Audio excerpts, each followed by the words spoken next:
Part 2 की शुरुआत होते ही हमें देखने के लिए मिलता है कि महा की शूटिंग का पैकअप हो चुका है और आगे जब वो वैनिटी वैन से बाहर आती है तो उसे किसी से पता चलता है कि उसका मैनेजर किसी ज़रूरी काम की वजह से उसे वहाँ छोड़ के चले गए हैं। तो फिर आगे वो एक क्रू मेंबर से टाउन से बाहर जाने का रास्ता पूछती है, जिसके बाद वो औरत उसे बताती है कि महा को जहाँ जाना है वो जगह यहाँ से बहुत दूर है और आगे उसे डायरेक्शन दिखा के सीधा जाने के लिए कहती है। जिसके बाद महा को रास्ता पता चल जाता है। आधी रात हो जाने की वजह से वो पैदल निकल जाती है, पर तलवार से लगी हुई चोट अभी तक उसे दर्द कर रही है, जिस वजह से महा को दर्द होता है।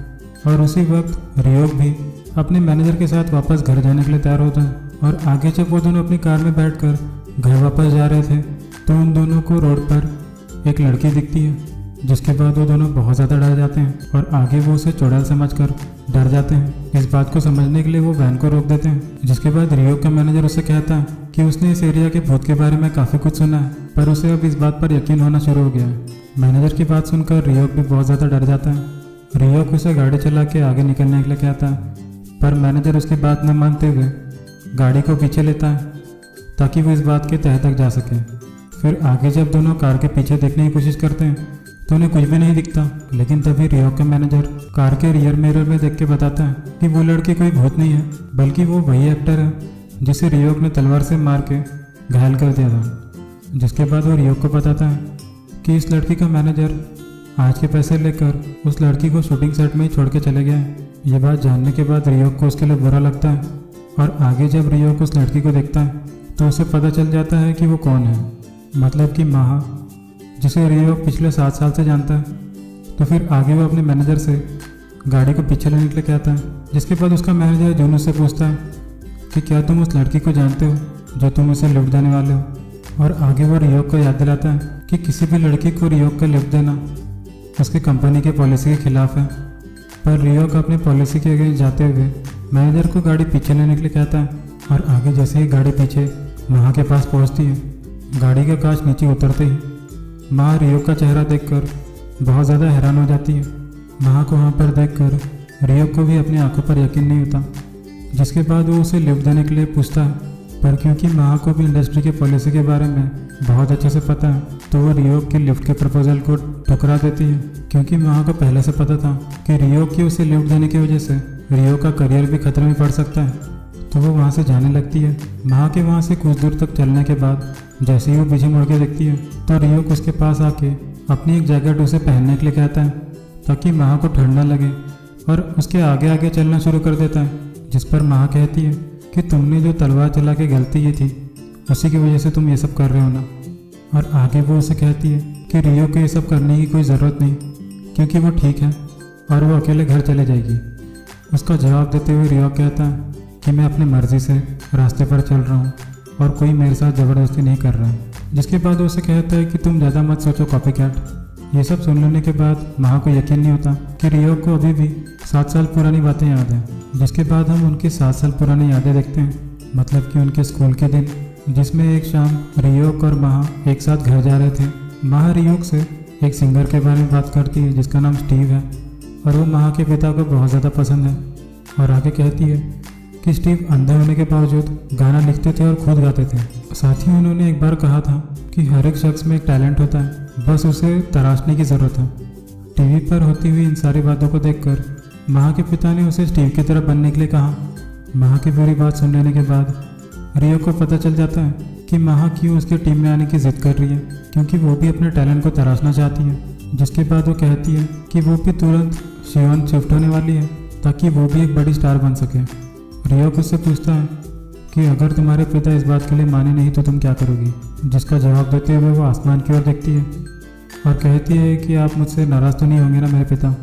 जिसके बाद रियोक को पता चल जाता है कि महा के पिता का देहांत हो चुका है, जो बात उसे बहुत ज़्यादा हैरान कर देती है। कहानी वापस से आज के समय आ जाती है जहाँ रियोक महा के सामने चल रहा था और आगे वो महा से पूछता है कि वो रियोक को इग्नोर क्यों कर रही थी। जिस पर वो कहती है कि मैंने तुम्हें इग्नोर नहीं किया, और आगे शांत हो जाती है। कुछ देर तक चलने के बाद जब वो मेन रोड में आ जाते हैं तो महा रियोक को वहाँ से जाने के लिए कहती है, क्योंकि अब वो यहाँ से वापस घर जा सकती है। पर रियोक को अभी भी चिंता हो रही है, क्योंकि वो महा जैसी लड़की को अकेले सड़क में नहीं छोड़ना चाहता। जिसके बाद महा उसे झूठ कहती है कि उसका एक दोस्त उसे लेने के लिए आ रहा है। जिस बात को सुन लेने के बाद वो वापस जाकर वैन में बैठ जाता है और वैन में बैठकर मैनेजर को गाड़ी धीरे चलाने के लिए कहता है ताकि वो महा को रियर व्यू मिरर में देख सके। लेकिन तभी एक के-पॉप आर्टिस्ट की वाइट कलर की कार रियोक के कार से होकर गुजरती है, जिसे देखकर जून हैरान हो जाता है और उसे कुछ भी समझ नहीं आता। लेकिन तभी वो वाइट कार जैसे ही रुकती है तो उसके अंदर से यूजिन बाहर आता है, जो सीधा भागते हुए महा की ओर बढ़ता है। जिसके बाद जून को समझ आ जाता है कि महा उनसे लिफ्ट क्यों नहीं लेना चाहती थी। महा को यूजिन के साथ देखकर रियोक को जलन महसूस होता है और वो महा को किसी और के-पॉप आइडल के साथ देख नहीं सकता और शायद उसे लग रहा होता है कि यूजिन महा का एक बॉयफ्रेंड है। तो आगे वो मैनेजर को वहाँ से गाड़ी शुरू करके निकलने के लिए कहता है, लेकिन महा हैरान है क्योंकि उसे नहीं समझ रहा कि यूजिन यहाँ पर कैसे पहुँच गया। जिसके बाद यूजिन उसे कार में बैठने के लिए कहता है ताकि वो उसे सारी बात बता सके। फिर आगे कार में बैठ जाने के बाद यूजिन उसे कहता है कि उसे महा की अच्छी दोस्त यूरी ने बताया था। इसके बाद हम देखते हैं कि महा के घर वापस ना पहुंचने पर यूरी ने यूजिन को कॉल लगाया था, क्योंकि ना तो महा का फ़ोन लग रहा है और ना ही उसके मैनेजर का। जिस बात को सुनकर यूजिन को महा की चिंता होती है और आगे उसे याद आ जाता है कि महा एक शूटिंग में गई है। तो वो महा को ढूंढते हुए उसके पास जाने के लिए निकल जाता है, पर यूजिन के वहाँ से निकलने से पहले उसका एक दोस्त उसे देख लेता है। जिसके बाद महा यूजिन को कहती है कि यूजिन उसका सबसे खास दोस्त है और वो खुद को खुशनसीब मानती है। जिस बात को सुन लेने के बाद यूजिन को अच्छा लगता है। फिर आगे महा सो जाती है और आगे हमें पता चलता है कि यूजिन स्पार्कलिंग ग्रुप का एक सदस्य है, जिसने म्यूजिक हॉलिक से एक सक्सेसफुल डेब्यू करके के-पॉप आइडल बनने का सपना पूरा कर लिया है। जिसके बाद दोनों सुबह के 6 बजे महा के घर के आगे पहुंच जाते हैं, पर महा अब भी कार में सोई हुई थी और यूजिन उसे उठाना नहीं चाहता। लेकिन तभी यूरी और शिम वहां आकर विंडो पर नॉक करते हैं। उन दोनों को वहां देखकर यूजिन उसे वहां पर ड्रॉप कर देता है और निकलने ही वाला होता है। लेकिन शिम खुद को यूजिन की ओर आकर्षित महसूस करती है। फिर आगे जब यूजिन वापस से अपने घर पहुंचता है तो उसके मैनेजर उस पर बहुत ज़्यादा गुस्सा करते हैं, क्योंकि उन्हें लगता है कि यूजिन कंपनी के पॉलिसी को तोड़कर किसी लड़की के साथ डेट में गया था और ये वही मैनेजर है जिन्होंने महा को ओमेगा एंटरटेनमेंट में एक चांस दिलवाया था। जिसके बाद वो डांटते हुए कहते हैं कि अगर मीडिया वालों ने तुम्हें किसी लड़की के साथ स्पॉट कर लिया तो उस एक फ़ोटो की वजह से उनकी कंपनी की बहुत ज़्यादा बदनामी होगी। जिसके बाद यूजिन उनसे वादा करता है कि वो दोबारा ऐसा कभी नहीं करेगा। जिसके बाद मैनेजर टाई वहाँ से चले जाते हैं। मैनेजर टाई के वहाँ से चले जाने के बाद यूजिन को पता चलता है कि उसके ग्रुप के सदस्यों में से एक मेंबर जिसका नाम ह्यून है, उसने मैनेजर को इसके बारे में बताया था। ह्यून वो सदस्य है जिसे यूजिन बिल्कुल भी पसंद नहीं, क्योंकि उसके फ़ैन फॉलोइंग बहुत कम है और उसे यूजिन से जलन महसूस होती है। जिसके बाद हम महा को अपने दोस्तों के साथ गद्दे में लेटकर बात करते हुए देखते हैं, जो उन्हें बताती है कि हमारी उम्र लगभग 22 साल है, पर इसके बावजूद हम के-पॉप इंडस्ट्री के लिए बड़े हो चुके हैं और वो अपनी ज़िंदगी से हार चुकी है, क्योंकि उसके इतने साल तक मेहनत करने के बावजूद उसे एक भी मौका नहीं दिया गया और वो तय कर लेती है कि वो बस एक साधारण सी ज़िंदगी जिएगी और अपने के-पॉप आइडल बनने के सपने को भूल जाएगी। महा की इन बातों को सुनकर उसकी दोनों ही दोस्तें हैरान होती हैं, पर आगे वो दोनों ही महा के बात से सहमत होकर साधारण सी ज़िंदगी जीने के लिए तैयार हो जाते हैं, क्योंकि कम से कम वो खुश तो होंगे। और उसी दौरान हम शार्क्स मेंबर को मीडिया के सामने देखते हैं, जहाँ मीडिया के सभी कैमरे उनकी फ़ोटो खींच रहे थे। फिर आगे रियोक प्रेस कॉन्फ्रेंस में कहता है कि शार्क्स मेंबर में हर एक सदस्य का एक नई कमजोरी है, पर इसके बावजूद वो सभी एक साथ किसी भी चीज़ को हासिल कर सकते हैं। जिसके बाद हम एक फीमेल रिपोर्टर जुंगी को देखते हैं, जो खड़े होकर शार्क्स के सदस्यों से यूनजू के गायब होने की खबर के बारे में पूछती है, क्योंकि 3 साल पहले जब यूनजू उनके ग्रुप को छोड़कर चले गया तो कभी वापस नहीं आया। फिर आगे वो उनसे पूछती है कि यूनजू कहाँ पर है, हम जानना चाहते हैं। शार्क्स ग्रुप का कोई भी सदस्य उसका जवाब नहीं देता और रियोक को उस रिपोर्टर पर बहुत ज़्यादा गुस्सा आता है, जिस वजह से मैनेजर जून प्रेस कॉन्फ्रेंस को यहीं पर ख़त्म कर देते हैं। जिसके बाद शार्क्स ग्रुप वहाँ से निकल जाते हैं। फिर आगे हम जिहाक को एनी की तस्वीर के आगे फूलों का गुलदस्ता रखते हुए देखते हैं। जिसके बाद वो स्पार्कलिंग ग्रुप के मैनेजर टाई से मिलते हैं, जहाँ वो महा, यूरी और शिन की ट्रेनिंग के बारे में पूछते हैं। टाई को लगता है कि शायद उन्हें कोई इन्वेस्टर मिल गया है, जो बात सच नहीं होती। और आगे जब CEO पार्क्स को पता चलता है कि मिस्टर जिहाक अपनी नई कंपनी बनाने की तैयारी कर रहे हैं, तो इस बात पर हंसते हुए वो कहता है कि जिहाक के पास कब से इतने पैसे आ गए कि वो इन लड़कियों पर पैसे लगाएगा।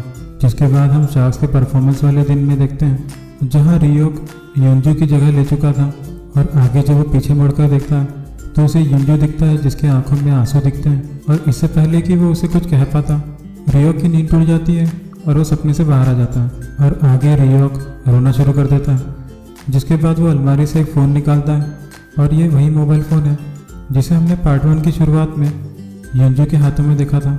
फिर अगले दिन जब महा गेट से बाहर निकल रही होती है तो उसे एक पार्सल दिखता है जिसके ऊपर आई एम सॉरी लिखा हुआ होता है। उसे देखकर महा समझ जाती है कि ये उसे मैनेजर जुंग ने भेजा है।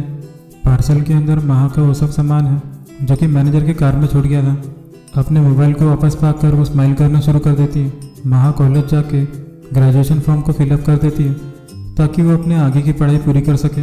और आगे जब वापस घर जा रही होती है तो उसके मोबाइल फ़ोन में किसी अननोन शख्स का कॉल आता है। महा को लगता है कि कोई झूठी कंपनी जो उसे ठगना चाहती है आइडल बनाने के धोखे से, वो उसे अप्रोच कर रही है। तो वो उन पर ध्यान न देते हुए कॉल को काट देती है, जिसके बाद वो एक नाई की दुकान में जाकर अपने बालों को छोटे करवा देती है क्योंकि अब वो एक ही हेयर स्टाइल रख के बोर हो चुकी है। वापस घर आने पर महा को पता चलता है कि तीनों दोस्तों को एक ही नंबर से, मतलब कि जेके एंटरटेनमेंट कंपनी से कॉल आया था और उसके बाकी दोस्तों ने भी उस कॉल को धोखा समझकर कट कर दिया था। और आगे जब महा यूजिन को कॉल लगाती है इस बात के तह तक जाने के लिए तो उसका फ़ोन मैनेजर टाइप पिक कर लेते हैं क्योंकि यूजिन उस वक्त डांस प्रैक्टिस कर रहा था। जिसके बाद वो महा को सलाह देते हैं कि वो किसी भी समय यूजिन को कॉल नहीं कर सकती है। जिसके बाद वो उनसे माफ़ी मांगती है। जिसके बाद वो उससे पूछते हैं कि क्या तुम्हें जिहाद का कॉल आया था। ये बात को सुनकर वो बहुत ज़्यादा शौक में होती है और आगे वो उनसे पूछती है कि क्या आप जिहाद को जानते हैं, जिस पर मैनेजर टैग कहते हैं कि हाँ। और आगे उसे बताते हैं कि जिहाद शास ग्रुप के पुराने CEO रह चुके हैं जो अब खुद की कंपनी खोले हैं जिसका नाम JH एंटरटेनमेंट है। इस बात को सुन लेने के बाद तीनों लड़कियों को पता चल जाता है क्योंकि JH एंटरटेनमेंट कंपनी कोई फ्रॉड नहीं बल्कि एक जेन्युइन एजेंसी है। तो अगले दिन वो तीनों जिहा के बताए हुए पता में पहुंच जाते हैं ताकि वो अपना ऑडिशन दे सकें। पर वो एड्रेस एक कॉफ़ी शॉप का था। तो महा अपने दोस्तों से कहती है कि उन्हें अपनी ज़िंदगी का एक आखिरी बाजी खेलना चाहिए K-pop आइडल बनने के लिए। और जैसे ही वो तीनों कैफ़े के अंदर जाते हैं जिहा को उन्हें पहले नज़र में ही पहचान लेते हैं और आगे उन्हें ऑडिशन देने के लिए कहते हैं। जिसके बाद वो तीनों लड़कियां वही डांस करती हैं जिस डांस को वो अपने डेब्यू करते वक्त करने वाली थी, पर किसी वजह से वो कर नहीं पाए। उन तीनों को देखते हुए जिहा मैनेजर टाई के साथ की हुई बात को याद करते हैं। मैनेजर टाई जिहा को बताते हैं कि इन तीनों लड़कियों की ज़िंदगी कहानी बहुत ही दर्द भरी है जिस वजह से कंपनी का फ़ायदा भी हो सकता है। मतलब कि एक लड़की जिसे स्टेज से उतार दिया गया और दूसरी लड़की जो अपना गुजारा करने के लिए किसी और की नकल करती है और तीसरी लड़की जो कि एक स्ट्रगलिंग आर्टिस्ट है। और इन तीनों को वापस से स्टेज में लाने पर उनका बहुत ज़्यादा मुनाफा हो जाएगा। जिसके बाद हम महा, शिम और यूरी को डांस करते हुए देखते हैं जो कई साल बीत जाने के बाद भी बहुत अच्छा डांस कर लेते हैं। और परफॉर्मेंस के अंत में वो तीनों एक दूसरे को गले मिल लेते हैं। तीनों लड़कियों के डांस को देखकर जिहा इम्प्रेस हो जाते हैं और उन तीनों लड़कियों को अपनी एजेंसी में शामिल कर लेते हैं। इस बात को सुन लेने के बाद जो तीनों लड़कियां बहुत ज़्यादा हैरान होते हैं क्योंकि उन्हें इस बात पर यकीन नहीं होता कि 22 साल के होने के बावजूद कोई कंपनी उन्हें हायर कर रही है। तो आगे वो तीनों जिहा से 24 घंटे की मोहलत मांगते हैं ताकि वो सोच सकें कि उनके लिए क्या सही है और क्या गलत। जिसके बाद वो घर वापस आकर डिस्कस करते हैं कि एक ऐसा इंसान जो कि पहले CEO रह चुका है और अब कॉफ़ी शॉप का मालिक है, वो नई कंपनी खोल चुका है, तो उसके पास ज़्यादा पैसे तो नहीं होंगे और अगर उसके पास पैसा नहीं है तो वो हमें आइडल कैसे बना सकता है। तो अगले दिन वो तीनों जिहा को मना करने के लिए उसके कैफ़े में चले जाते हैं जहाँ जिहा को उन्हें उनका कॉन्ट्रैक्ट दिखाता है जिसमें लिखा होता है कि उन्हें महीने की एक फिक्स सैलरी मिलेगी और साथ ही कंपनी की नई पॉलिसी में उन्हें मोबाइल चलाने की भी परमिशन है। साथ ही वो किसी लड़के को पसंद करके डेट भी कर सकते हैं। जिन बातों को जान लेने के बाद वो तीनों लड़कियां ही बहुत ज़्यादा हैरान हो जाते हैं और बिना देरी करते हुए कॉन्ट्रैक्ट में साइन कर देते हैं। जिसके बाद जिहा को उन तीनों लड़कियों को अपने ग्रुप का नया नाम सोचने के लिए कहते हैं। तो फिर वो तीनों लड़कियां अपने कमरे में वापस आकर अपने नए ग्रुप का नाम सोचना शुरू कर देते हैं। तीनों काफ़ी देर तक सोच लेने के बाद कुछ साधारण सा नाम रखना चाहते हैं और क्योंकि वो तीनों चाय पी रहे थे तो वो अपने टीम का नाम टी पार्टी रख देते हैं। अगले सुबह हम देखते हैं कि जिहाद अपने बैंक से $100 मिलियन का कर्जा ले चुके हैं और आगे तीनों लड़कियों के प्रोफाइल को बड़े ब्रांड्स को फॉरवर्ड करते हैं और कैफ़े के नीचे जो बेसमेंट है उसके हॉल के सामान को हटाकर उसे ट्रेनिंग हॉल जैसा बना देते हैं। और आगे जब तीनों लड़कियां ट्रेनिंग हॉल में आती हैं तो वो उस हॉल को देखकर हैरान हो जाते हैं और बहुत ज़्यादा खुश होते हैं। और आगे वो तीनों ये बात तय करते हैं कि 6 मंथ के अंदर वो एक बहुत बढ़िया गाना लिख लेंगे जिसमें वो अपनी आवाज़ को रिकॉर्ड करके अपना डेब्यू परफॉर्मेंस करेंगे। तो जिहाक उनसे कहते हैं कि तुम अपना डेब्यू 6 महीने बाद नहीं बल्कि कल करोगी। इस बात को सुनकर वो तीनों हैरान हो जाते हैं। जिहाक एनओजी एंटरटेनमेंट ग्रुप के पास आते हैं जो टी पार्टी ग्रुप को एक इंटरव्यू शो में काम दिलवाने के लिए राज़ी हो जाता है क्योंकि वो जिहाक का बहुत अच्छा दोस्त था और उसकी मदद करना चाहता था। तो अगले दिन जिहाक एनओजी एंटरटेनमेंट में टी पार्टी ग्रुप को लेकर आते हैं क्योंकि जिहाक के हिसाब से टी पार्टी ग्रुप के डेब्यू करने से पहले उन्हें लोगों के बीच अपनी पहचान बनाना ज़रूरी है। तो वो तीनों लड़कियां इंटरव्यू के टीवी पर आने के डर से वहाँ से भाग रही होती हैं, जिसके बाद जिहाक उनसे कहते हैं कि तुम तीनों अगर आज यहाँ से भाग जाते हो तो ज़िंदगी में कभी के-पॉप आइडल नहीं बन पाओगे। इस बात को सुनकर वो तीनों वहीं पर रुक जाती हैं और आगे टीवी पर उन तीनों लड़कियों का लाइव इंटरव्यू शुरू हो जाता है जहाँ वो तीनों ही लड़कियाँ अपनी ज़िंदगी के स्ट्रगल के बारे में बताते हैं, जिस वजह से न्यूज़ एंकर को भी उनके प्रति दया महसूस होता है। और आगे न्यूज़ एंकर उन तीनों को अपना टैलेंट दिखाने के लिए कहती है, जिसके बाद यूरी अपनी खूबसूरत आवाज़ में उन्हें गाना सुनाती है, जिसके बाद शीम अपना परफॉर्मेंस देती है और आगे महा लालिमा की नकल करके सभी को इम्प्रेस कर जाती है। उन तीनों लड़कियों का लाइव इंटरव्यू रियोक भी देख लेता है क्योंकि रियोक भी किसी मीटिंग का इंतज़ार करते हुए टीवी देख रहा था, जिसके बाद लालिमा वहां आकर रियोक से कहती है कि तुम मेरे कॉपी कैट को देख रहे हो।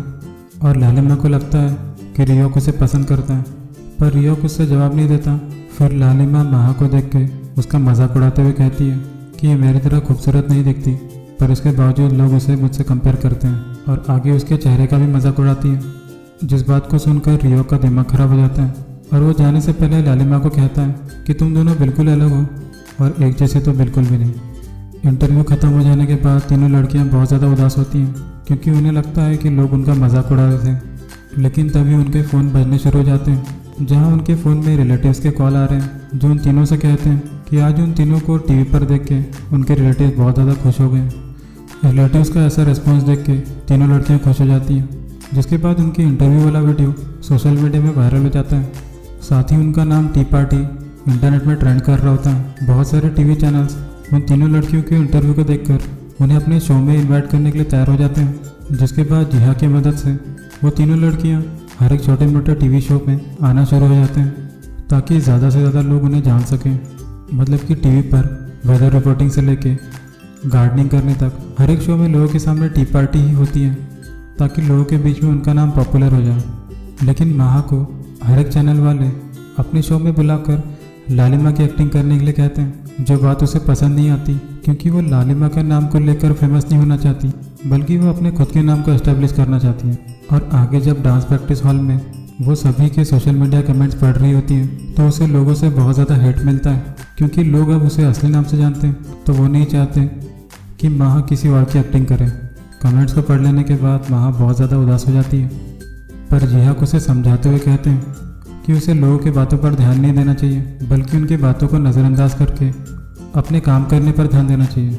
और तभी जिहाक को किसी का कॉल आता है, जिसके बाद जिहाक उन तीनों को बताते हैं कि ये कॉल उन्हें आइडल्स ऑन एयर से आया था, मतलब कि कोरिया का सबसे पॉपुलर टीवी शो जिसमें सिर्फ मशहूर के-पॉप आइडल्स आते हैं। इस बात को जान लेने के बाद वो तीनों बहुत ज़्यादा खुश होना शुरू हो जाते हैं। लेकिन तभी जिहाक इस बात का खुलासा करते हैं कि उस शो में बस महा को बुलाया गया है। इस बात को जान लेने के बाद उसके दोनों दोस्त उसे बेस्ट ऑफ लक कहते हैं। तो अगले दिन महा जिहाक के साथ उस शो को शूट करने के लिए सेट में पहुंचती है। महा को लगता है कि वो इस शो में अपने ग्रुप की प्रमोशन करने के लिए आई है, जिसके बाद महा की मुलाकात लालिमा से होती है। लालिमा को अपने सामने देखकर महा बहुत ज़्यादा खुश हो जाती है, पर लालिमा उसे यहाँ देखकर उसका मजाक उड़ाना शुरू कर देती है, ये कहते हुए कि वो असलियत में बहुत बदसूरत दिखती है और न जाने लोग उसे क्यों लालिमा की कॉपी कैट कहते हैं। लालिमा के बात सुनकर हमें पता चल जाता है कि वो लालिमा थी जिसने महा को शो में उसकी बेइज्जती करवाने के लिए बुलाया, ताकि वो उसकी बेइज्जती करके अपना बदला पूरा कर सके।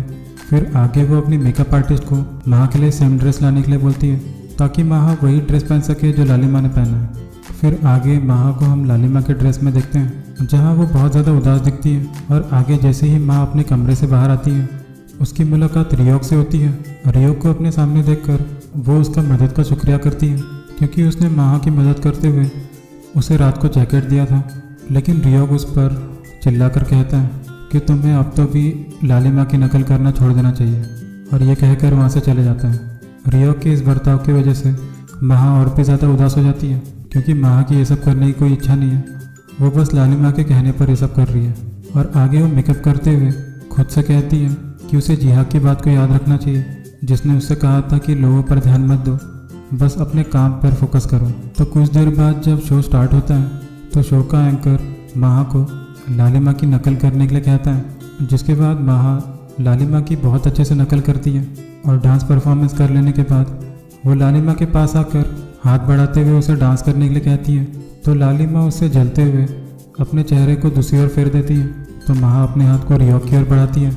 माहा की इस हरकत को देखकर मीडिया के सभी लोग बहुत ज़्यादा हैरान हो जाते हैं, और इसी मोमेंट पर रियोक भी बहुत ज़्यादा हैरान होता है। तो क्या रियोक माहा के डांस रिक्वेस्ट को एक्सेप्ट करेगा या फिर वो लालिमा की तरह अपने मुंह को फेर देगा? इस बात को जानने के लिए आप पार्ट 3 को देखिएगा, जो कि आपको इसी चैनल पर मिल जाएगा। फिर आगे हम उन दोनों के 7 साल पुराने कहानी को देखते हैं, जहाँ माहा रियोक के मना करने के बावजूद रियोक के डांस ग्रुप का पीछा नहीं छोड़ती, जहाँ वो रियोक के डांस ग्रुप को छुप छुप कर देखती है। लेकिन इस बारे में रियोक को पता चल जाता है, तो वो माहा से उसका नंबर मांगता है, और माहा की उसे नंबर देने के बाद वो उसके फ़ोन में एक डांस वीडियो भेज देता है, और आगे उसे कहता है कि इस वीडियो को देखकर इसे सीख लेना और कल आना। जिस वजह से वो खुश होकर उस डांस वीडियो को देखते हुए डांस प्रैक्टिस शुरू कर देती है। और अब रियोक उसे छुप छुप कर देख रहा होता है, जिसके बाद वो उसे हंसते हुए कॉपी कैट कहता है। पर जब माहा को उसकी आवाज़ आ जाती है तो वो किसी तरीके से छुपते हुए वहाँ से भाग जाता है। और बस यहीं पर पार्ट 2 का अंत हो जाता है।